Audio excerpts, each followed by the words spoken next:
Every single day, more than 100,000 flights take place, and obviously most go without a hitch. They take millions of travelers to dream destinations, they reunite families and loved ones, and they let rich people in suits negotiate stuff on foreign soil. From time to time, with millions of flights per year, there are always going to be some cases of civil aviation malfunctions, and occasionally emergency landings have to be made. Perhaps a plane will be diverted, and of course sometimes there are, unfortunately, crashes. But this story is really none of the above. It is genuinely one of the most insane things I have ever come across, and it was frustratingly so avoidable.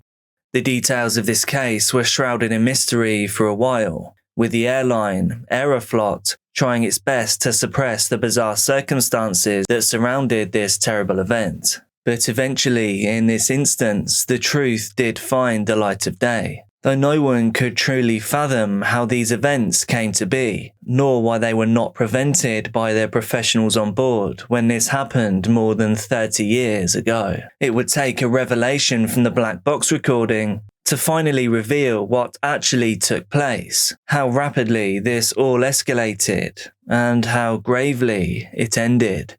Aeroflot Flight 593 departed the international airport in Moscow, Russia, with a full set of 63 passengers and 12 flight crew on board. All of them were eager to get to Kai Tak Airport in Hong Kong on March 23rd, 1994. Things were going smoothly as the craft made its way over Siberia, and at 12:30 a.m. it hit the Mongolian border. Captain Andrei Danilov then left the cockpit to take a rest. After all, this was a long flight. This left the rest of the flight to Yaroslav Kundrinsky and First Officer Igor Piskaryov. Another pilot, Vladimir Makarov, was also present that day, but he was not flying. Believing them more than capable, Danilov went to rest as protocol required and allowed. However, the captain's break would lead to some tomfoolery in the one place that should really be taken very seriously. It was only shortly after the captain took leave that the craft vanished from the radars at ground control, and the story of Flight 593 literally spiraled out of control. Two of the passengers on board that day were none other than relief pilot Kudrinsky's children. They were his 13-year-old daughter, Yana, and 15-year-old son, Eldar. It's not unusual for children to request to visit the cockpit, especially those that dream of flying, but generally speaking, they're not allowed. However, on this day, the father could not refuse his children. Kudrinsky's ego, maybe even the love of his offspring, must have overruled common sense that fateful morning, and he decided to show his kids what went on in the cockpit. Not long after taking off, the father thought it would be an amazing experience for Yana and Eldar if they got to fly the plane themselves. But what professional pilot would allow a child to control an aircraft full of passengers? Obtaining a pilot's license is no easy feat. You need to study hard for years, and it requires countless hours of simulator training before you are even let loose in a real cockpit. The sheer level of responsibility of flying a plane like this means that if you're not qualified, you don't get anywhere near the controls. So of course, the very thought of an untrained child having a go is ludicrous. And indeed, this ridiculous notion raises two major questions. Surely Kudrinsky didn't think they were actually capable, and he must have known it probably wasn't a safe idea. The answer is, Kudrinsky didn't think they actually could, nor did he think that his kids were actually going to take over the controls. Instead, the plan was to cleverly utilize the autopilot and handheld features to convince his two children that they were truly flying over the Mongolian mountains like real professionals. The idea was pretty harmless and it seemed safe enough. It doesn't appear that it raised any alarm bells with Kudrinsky's colleagues. So the father switched the plane to heading select, adjusting the autopilot a little to convince his excited daughter that she was actually piloting. But what began as an innocent idea, and what seemed like fun and games from a cool dad, would rapidly take a dramatic turn. Yana flew without a hitch. It must have been an amazing moment for the 13-year-old, as she sat with her proud father watching closely over her. But this non-regulation fun would be short-lived in the life-changing minutes that followed.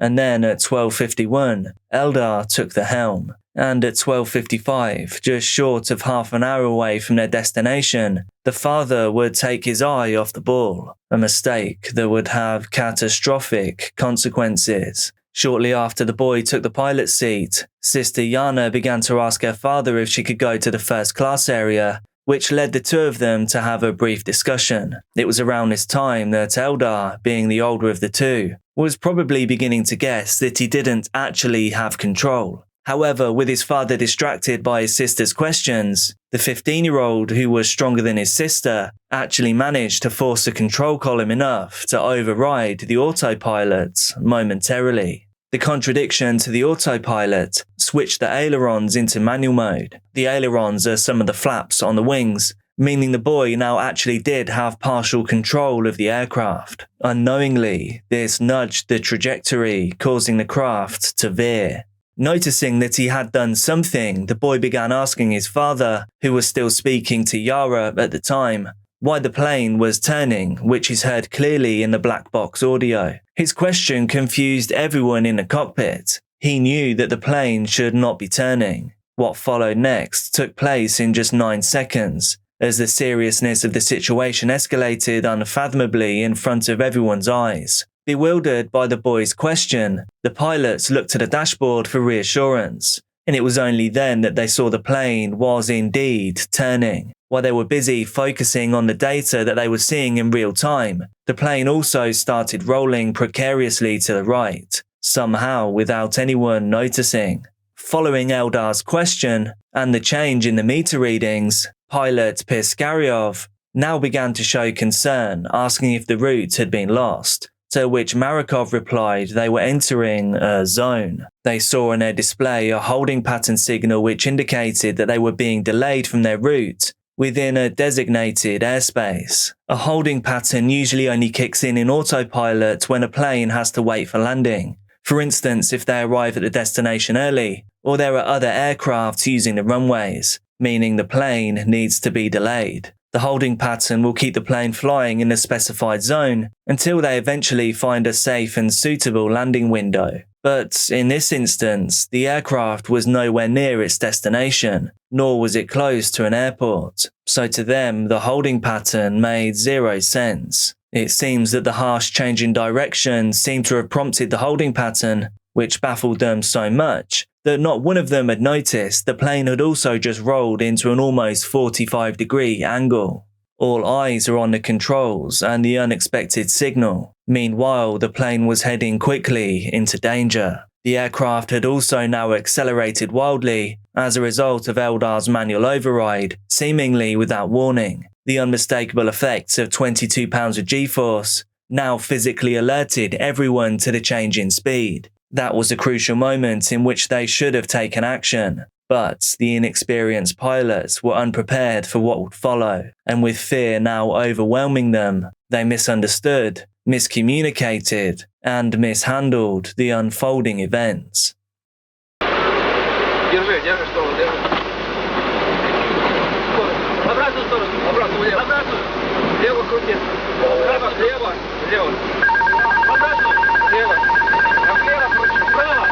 Piskaryov can be heard yelling about the speed in the audio capture. He quickly repeats, "Turn to the other side," desperately. The sheer pressure on the pilots prevented them from leaving their seats, and it made any movements to put this right practically impossible. The 15-year-old was also pinned into the chair. Realizing that he is now unable to return to the pilot seat, Kudrinsky first tells Eldar to keep the stick.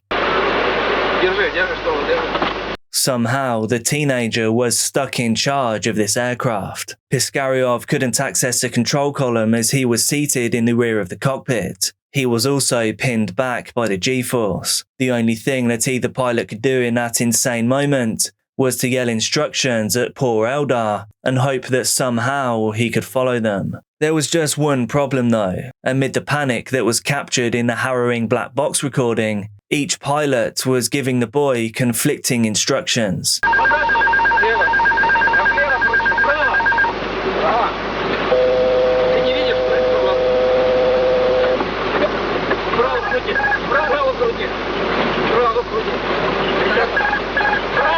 Had they been calm and organised, things could have ended very differently. Even without translation, the frantic voices that can be heard in the audio from Flight 593 terrifyingly paint the fear flowing through everyone present. You can hear the urgency in the voices of the pilots, and you can just imagine the panic felt by everyone. And think just how foolish the father must have felt in that moment, and how scared his son and everyone else on board must have been. The panicked Kudrinsky was rendered helpless, and with the situation rapidly worsening, he barked his orders.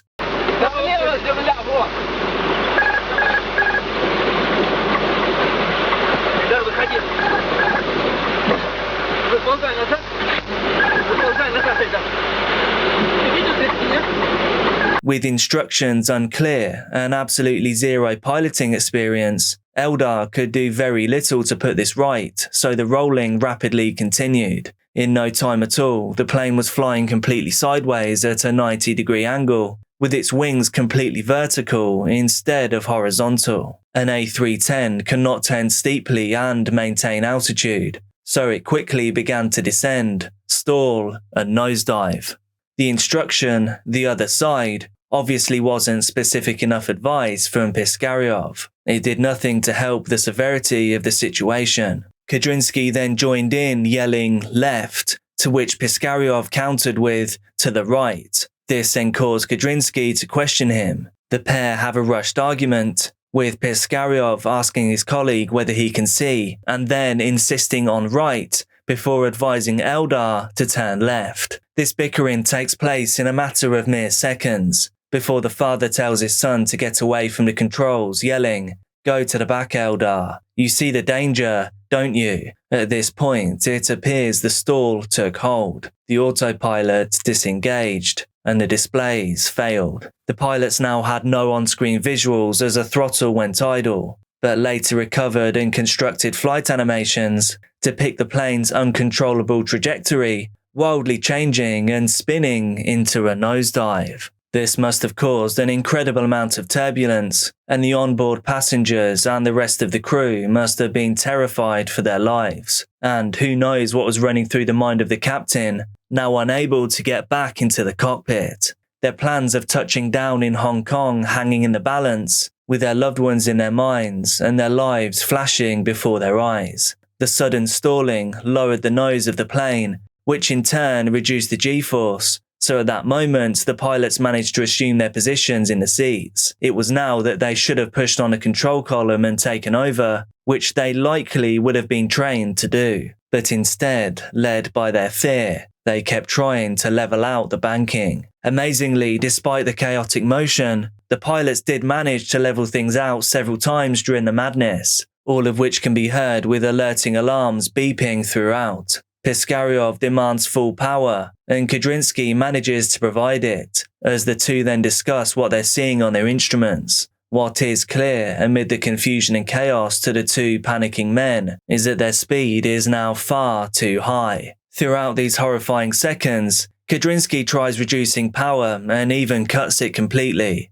but his actions were not gentle enough. Instead, this caused more turbulence, and it just made it harder to gain any real control over the aircraft. This must have happened more than once because Piskaryov says, "Gently, not again," along with some cursing in Russian. The captured audio dramatically highlights the severity of the events unfolding in the cockpit. To level the banking, the two of them had to work as a team to get just enough power to control it at just the right moments, as they endeavour to level the plane and save the day. But it is no easy task. There are hopeful moments in a few seconds of audio that suggest they do manage to sync up.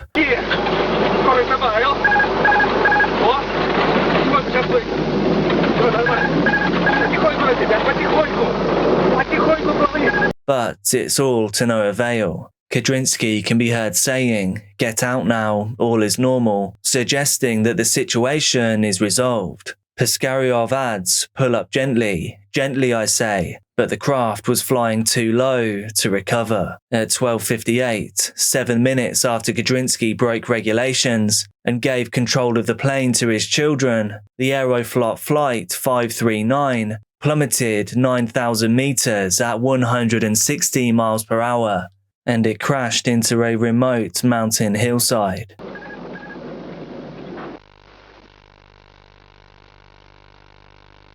Nobody on the plane survived. 75 souls lost on impact, and all on the back of a foolish decision, followed by an overwhelming situation that no one stepped up to fix. Sadly, those terrifying final 7 minutes could all have been prevented if someone had simply let go of the control column after the initial spin, but fear simply took over.